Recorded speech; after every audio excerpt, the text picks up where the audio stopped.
Hello, before we get started on today's edition of the Local Government News Roundup, which is brought to you by the Victorian Local Governance Association, a word about the VLGA's mayoral leadership program, a popular choice for mayors and deputy mayors wanting to ensure they meet the Victorian Government's mandatory professional development requirements. It not only provides mayors and deputy mayors with the skills they need to carry out their roles with a high degree of competency, but it also presents an opportunity to foster and strengthen connections and establish support networks at the beginning of their term. Mayors and deputy mayors have until the end of December to complete this training. Places for the tailored VLGA program, which directly aligns with the mandatory requirements, are limited, so secure your place now before it's too late. And now let's get on with today's edition of the Local Government News Roundup, brought to you by the VLGA with support from Symphony 3. Coming up, Mildura's bold campaign for Melbourne's Yellow Peril sculpture. The council's budget deficit slashed by nearly $300 million in under a year. Kingston Council asked to consider role statements for the mayor and deputy. The council planned to slash rates for some while hiking charges for others. A pigeon baiting furore in New South Wales. Townsville's waste collection woes as its mayoral by-election is just days away. Plus water recycling and SunSmart firsts in South Australia. All of that and more just ahead on Australia's #1 local government podcast. Hello, I'm Chris Eddy, back with the Local Government News Roundup. Brought to you by the Victorian Local Governance Association, the national broadcaster on all things local government. With support from Symphony 3, simple, connected customer experiences.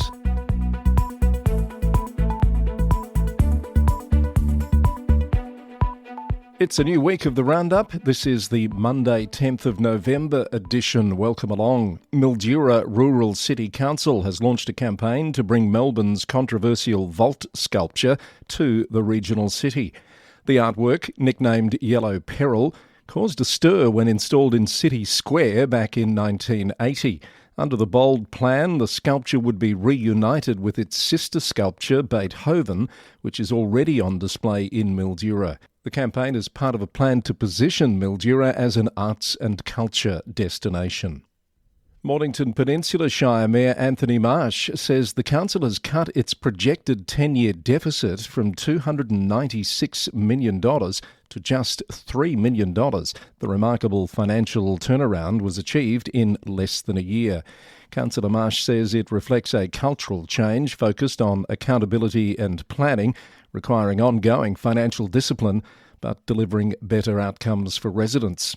Mayoral election season is in full swing around the state. One result to bring you from late last week, Mildura Rural City Council has elected Ali Cupper and Helen Healy as Mayor and Deputy Mayor respectively.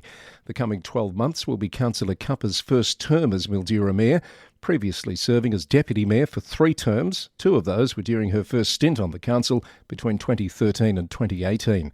Councillor Cupper sat in the Victorian Parliament as an independent from 2018 and was re-elected to the council last year. Ballarat, Greater Bendigo and Northern Grampians are all due to elect their mayors tonight, kicking off a busy week of elections at councils around the state, and you can keep up to date with the results as they come in on the Local Government News Roundup website. A special meeting of Kingston City Council will tonight consider a recommendation from municipal monitors that role statements be adopted for all councillors and for the offices of Mayor and Deputy Mayor. The monitors, John Tanner and John Watson, have advised that the statements be adopted ahead of the election of Mayor and Deputy Mayor this month as a way of strengthening governance principles and processes. The statements give guidance on matters councillors should consider when thinking about nominating for the Mayor or Deputy Mayor role. A similar proposal was recently considered but ultimately rejected by Hobsons Bay City Council, where Mr Tanner is also currently serving as a municipal monitor. The City of Casey has acknowledged the conclusion of the 12-month term of its municipal monitors, Cameron Boardman and Peter Stevenson, last week. Mayor Stephen Cooman thanked the monitors for their contribution to the return of councillors, saying the milestone marked the beginning of a new chapter for Casey. One Gippsland representatives have been to Canberra for meetings with federal ministers and MPs. Chair Councillor Nathan Hersey and South Gippsland Shire Council CEO Alison Jones led discussions on disaster resilience funding, telecommunications coverage and offshore wind energy projects. The delegation emphasised the need for betterment funding in disaster recovery, not just rebuilding to previous standards. Bass Coast Shire Council has taken possession of the Wonthaggi men's shed after the community garden group was locked out, according to a report from the South Gippsland Sentinel Times. The men's shed made an executive decision to shut down the garden group operating within the grounds of the precinct. And CEO Greg Box says council remains hopeful that members will participate in mediation to reach a resolution. The stalemate is affecting members on both sides, with the men's shed claiming they were locked out when disgruntled members blockaded the premises and police had to be called. Horsham Rural City Council has raised its concerns with the proposed Warwick-Nabil Energy Park in a submission to an Environment Effects Statements inquiry. The inquiry is examining plans to install 219 wind turbines over 26,000 hectares of land, 58 kilometres north of Horsham and 5 kilometres west of Warwick-Nabil. New high-voltage transmission lines will connect the project sections and link into the electricity network at Murrawarra Terminal Station. The council has a range of concerns about worker accommodation, employment and roads. A public hearing is expected to commence the week of November 24th. Surf Coast Shire Council has produced a waste report card revealing that more than 70% of residential waste is being diverted from landfill thanks to the 4-bin system. However, audits show that 52% of material in red landfill bins could actually be recycled or composted, with food waste being the main culprit.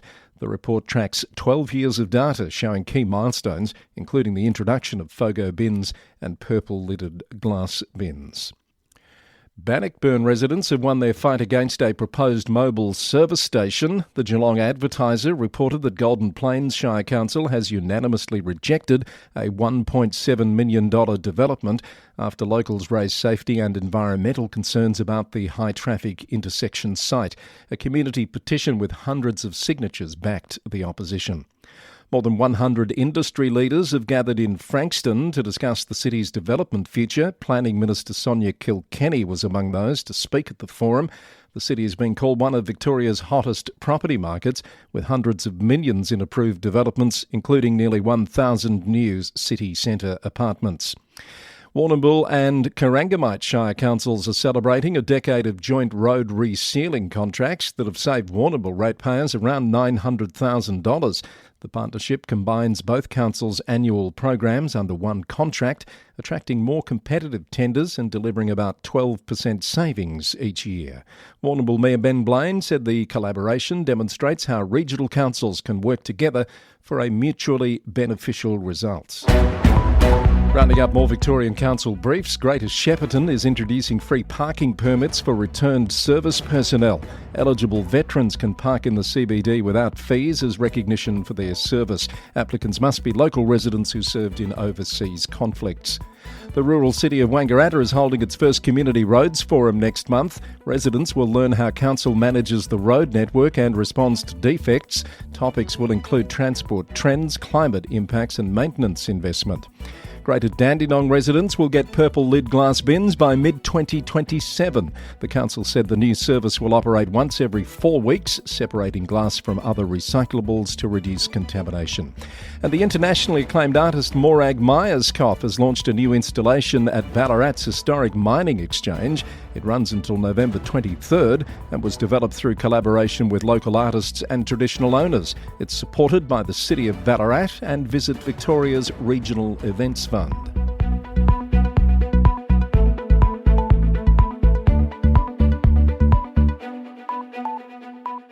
And a big hello to the over 200 government and industry leaders gathering in Bendigo for the ALGA's National Local Roads Transport and Infrastructure Congress.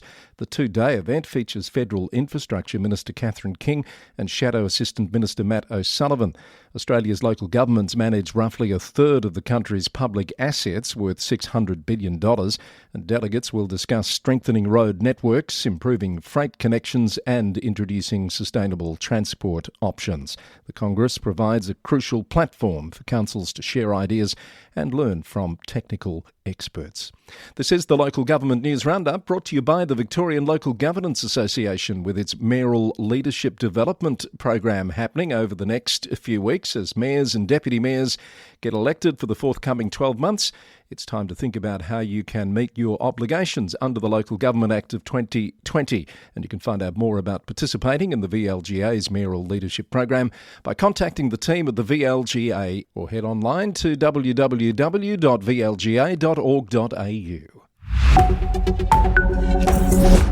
New South Wales report time. The Hills Shire Council is considering a controversial plan to cut rates for 47,000 homeowners while increasing charges for 13,000 apartment dwellers. The council argues the change is needed to ensure that rates are distributed equitably as the area experiences rapid growth in high-rise developments. The Daily Telegraph reported that the proposal would see average annual rates for apartment owners rise from $783 to $966, while homeowners' rates would fall from an average $1,406. The restructure is expected to generate an additional $7.9 million over 10 years. Ku-ring-gai Council is considering a special rate variation of 24.6% to address ageing infrastructure and rising costs. The proposal would apply from July next year if approved by IPART. Mayor Christine Kay says the increase would allow investment in new footpaths, recreational facilities and infrastructure upgrades. Public exhibition of the plans continues until November 25, with the council to decide in December whether to proceed. Questions are being asked of Goulburn Mulwaree Council after a social media post revealed suspected pigeon baiting in the area. Councillor Daniel Strickland says the community is furious and demanding action, posting a picture to social media. 2GB reported that the council is now investigating the incident and working to prevent further acts of animal cruelty.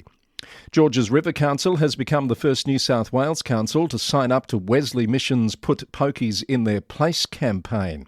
The move comes as poker machine players in the area lost $73 million in the final quarter of last year. Mayor Elise Borg says the council is prioritising community well-being over gambling profits. The campaign supports 5 key reforms, including cashless gambling and powering down machines after midnight. Wagga Wagga City Council has reluctantly taken ownership of Mothers Bridge to prevent its loss to inland rail, according to the Daily Advertiser. The century-old pedestrian crossing links Railway Street to Station Place and has been used by generations of high school students. Council General Manager Peter Thompson says there was no evidence the bridge was council-owned until now. Inland Rail insists it remains committed to rebuilding the bridge, but the council says it's taking no chances. Kiama Council is dealing with a surge in vandalism targeting public toilets and facilities across the LGA. One disabled access bathroom has been closed after an electric hoist was damaged beyond repair at a cost of $8,000, and the council's post office box was also broken into last week. Mayor Cameron McDonald says the behaviour is disappointing and costs ratepayers dearly. Inner West Council is trialling food waste and bottle recycling bins in 2 local parks. Pioneers Memorial Park in Leichhardt and Enmore Park in Marrickville will be fitted with green-lid FOGO bins and bottle cages. The initiative aims to make recycling more accessible and reduce greenhouse gas emissions. And the iconic rotary clock tower in Byron Bay will be demolished early next year to make way for a drainage upgrade. Byron Shire Council said the structure will be rebuilt a few metres from its current location after 30 years near the intersection of Byron and Johnson Streets. The clock tower was commissioned by the Byron Bay Rotary Club in the 1990s and built by local surfer Ben King. The new version will retain the original clock faces but feature vandal-resistant tiles or glazed bricks. More New South Wales Council briefs. Wedden Shire Council has appointed Matthew Sykes as its new General Manager, bringing 32 years of local government experience, including over 11 years at the executive level. Mr Sykes will commence in mid-January. Deborah Dunn has been elected to Cessnock City Council in a countback election. It was required to fill one casual vacancy due to the resignation of former councillor Rosa Grine due to bankruptcy, according to media reports. Singleton Council has been voted the best workplace in Australia by its employees. The achievement comes from an independent employee satisfaction survey recognising workplace culture and conditions. And Central Coast Council is inviting community feedback on 2 new draft policies covering memorials and roadside tributes. They aim to provide clear guidelines for commemorating loved ones in public spaces. The council says the policies balance community needs with safety and maintenance considerations. This is episode number 515 of the Local Government News Roundup as we head into our Queensland report. Former Townsville Mayor Troy Thompson's election commitment for a 20-year forensic audit of council finances could face significant obstacles, according to the Cairns Post. Legal experts say the proposed audit scope may be too broad and costly, pointing to a similar request by the Mayor of Ipswich that was rejected by the Queensland Audit Office in 2022. Thompson's other policies, including an open book approach and locals first contracting, have also raised questions about compliance with the Local Government Act. He maintains all his proposals sit within the Act and aim to restore accountability. The mayoral by-election is this Saturday. Mr Thompson is one of 9 candidates on the ballot, including current acting mayor Anne-Marie Graney. Meanwhile, the council has apologised for garbage collection delays, with recycling running 1 to 3 days behind schedule. The Townsville Bulletin reported the delays have been caused by staff shortages from unplanned leave and difficulty attracting heavy, rigid truck drivers. The council is testing a new recruitment strategy, including a casual pool of drivers instead of full-time employees, targeting part-time workers, including parents. Fraser Coast Regional Council has sold 3 properties for unpaid rates at a recent land auction. While a notice of intention to sell was issued for 22 properties, 19 of those were removed before the auction took place. The council said auctioning properties for unpaid rates is always a last resort, and that it has been working with property owners over several years, providing multiple opportunities to settle debts. Redland City Council has reviewed its tree management practices to reduce storm damage, learning from North Queensland councils hit by cyclones. Redland Bayside News reported that the benchmarking project found no councils currently have dedicated preparation strategies to minimise storm damage before events occur. A pilot program in Cleveland has already inspected and pruned 3,597 street trees. Council analysis showed root plate rotation in waterlogged soil was the main cause of tree failures during Tropical Cyclone Alfred. Ipswich's Nicholas Street precinct has recorded 2 million visits in the past year, marking a stunning turnaround for a derelict mall. Ipswich Council says the venue building alone attracted over 521,000 visits since opening in November last year. Daily visitation has grown by 30% to almost 6,000 people per day, compared to just 22,000 annual visits before the redevelopment. The transformation has won multiple national awards and is estimated to inject $1.25 billion into the local economy by 2032. And Goondiwindi Regional Council has launched a comprehensive service mapping project to improve delivery for at-risk youth and families across the region. Funded by the Queensland Government, the project aims to identify existing services and enhance coordination, particularly given complex jurisdictional challenges along the Queensland-New South Wales border. Mayor Lawrence Springborg says the initiative will ensure government funding is aligned to meet the needs of the unique border community. The project emerged from cross-border crime meetings that highlighted difficulties faced by service providers delivering consistent support to border residents. Just ahead of more news from around the nation, support for the Roundup comes from Symphony 3, helping councils provide easier and faster access to services. Like Brimbank Council in Victoria, where Smart Glue integration is helping their team replace a maze of disconnected tools with one connected workflow. Talk to the team at Symphony 3 to find out more about how Smart Glue can help your council provide simple, connected customer experiences. To Tasmania now, and Hobart's KGV Oval is being baited with green-dyed poison carrots to control a rabbit infestation that's damaging the playing surface, according to Pulse Tasmania. Glenorchy Council is using pindone-laced carrots after months of escalating damage and growing injury risks. Warning signs are up and residents have been notified about the baiting program. From South Australia, SA Water, the City of Port Lincoln and the Department for Education have joined forces in a $1 million recycled water project that's set to save more than 60 million litres of drinking water annually.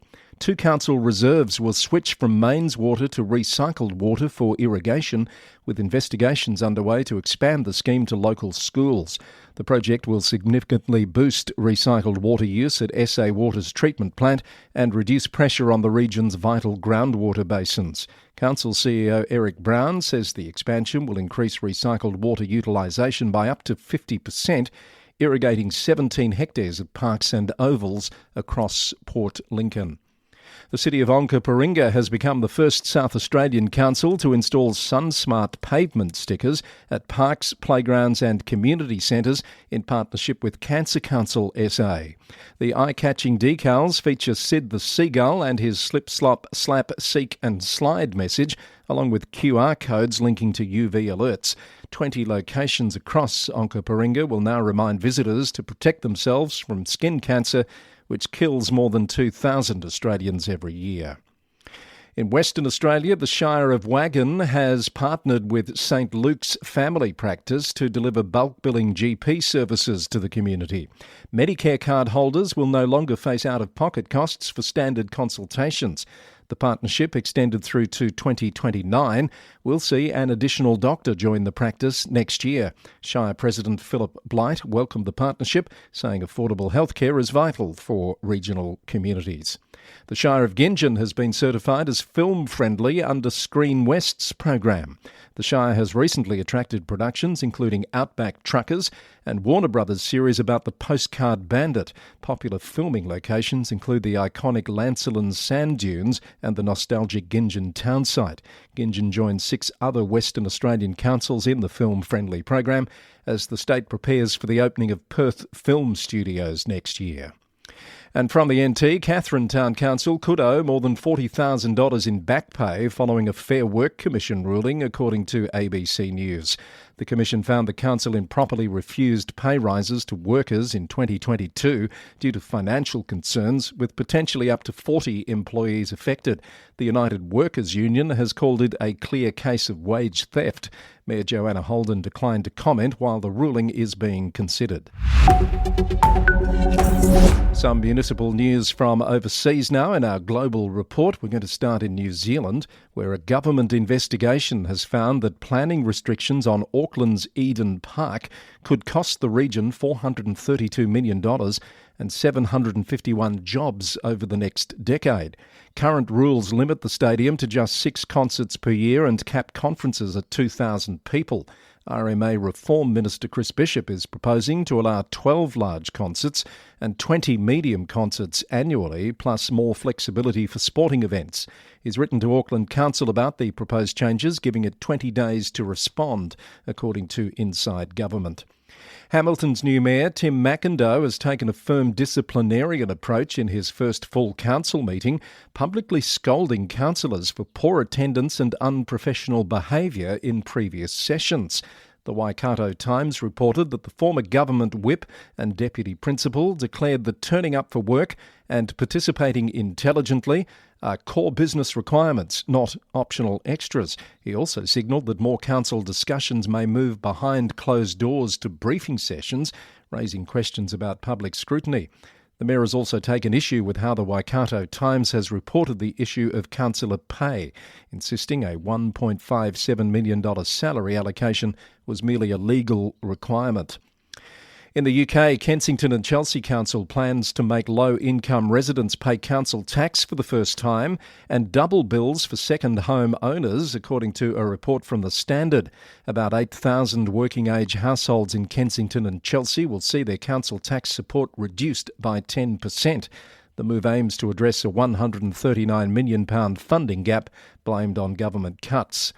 Conservative and independent councillors have walked out of a Derby City Council meeting in protest over local government reorganisation plans, according to BBC News. The proposals would merge 10 Derbyshire councils into 2 new authorities. Opposition members were unhappy that the final decision would be made by the Cabinet rather than the full council.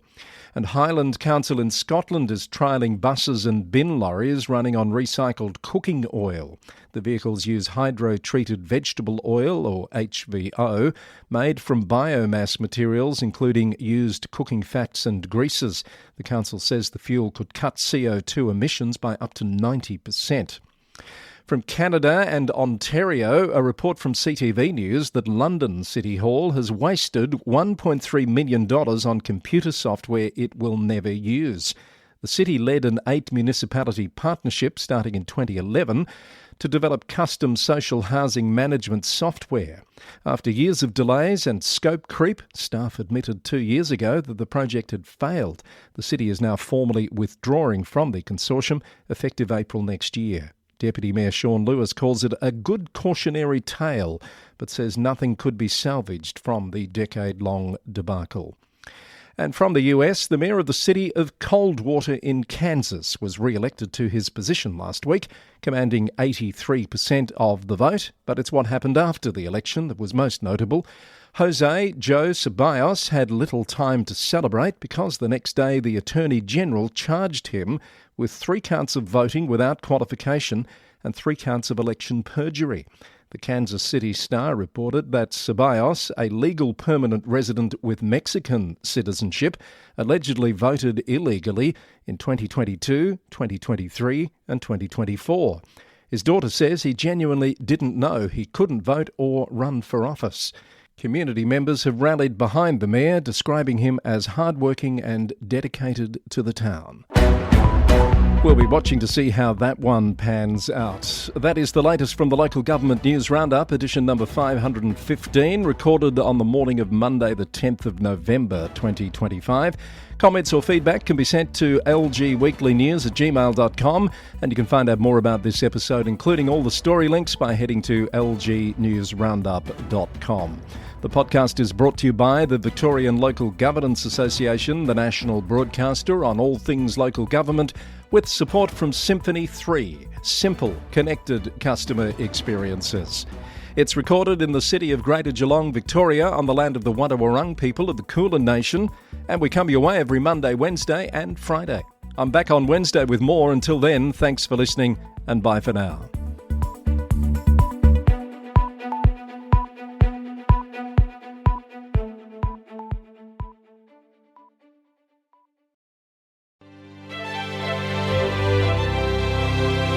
Support for our podcast comes from Symphony 3, which has announced exciting news. It's launched its innovative Smart Glue platform on the AWS marketplace. That makes the secure and affordable integration solution accessible to government agencies worldwide. The platform includes over 50 pre-built connectors specifically designed for public sector systems, government APIs, enterprise solutions, and AWS services to transform citizen experiences by breaking down data silos. Smart Glue delivers operational excellence for local governments through cost reduction, process optimization, improved decision-making, and scalable architecture, all while maintaining comprehensive security and compliance standards required by public sector organisations. Get in touch to see how Symphony 3's expanded team and solutions can support your goals. Head to symphony3.com to find out more.